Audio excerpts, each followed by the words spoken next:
ဒီမှန်းလိုက်တော့ကွာဟာတကယ်နိုင်မှရမယ်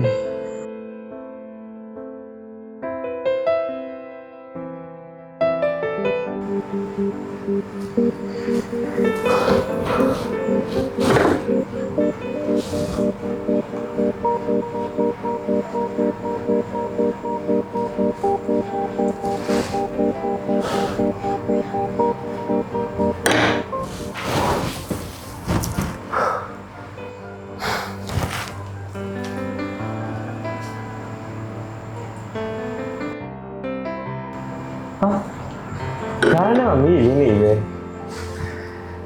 ငါလည်းစိတ်ညစ်နေတဲ့အတော့ပဲဒီမှာလမ်းကြီးပဲလေးဆင်းဆောင်ကောင်း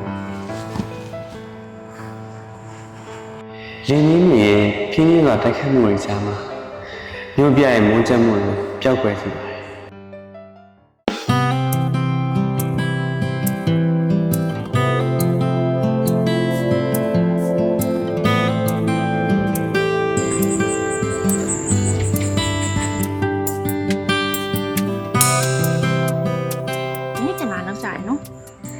ဟုတ်တယ်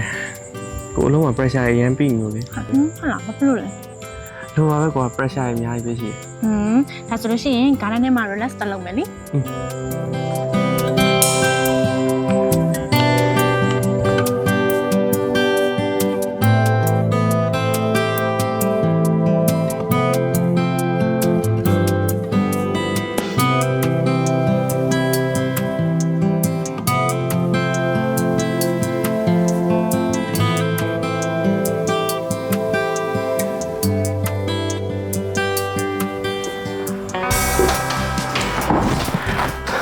မေ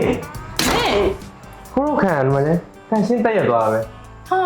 ကိုဘယ်မှာနေနေရလဲအမရာဘေးမှာလေအမရာဘေးမှာ 5 star property service ရှိရလေသူတို့လာရှင်းပေးမှာပေါ့မေနေတာ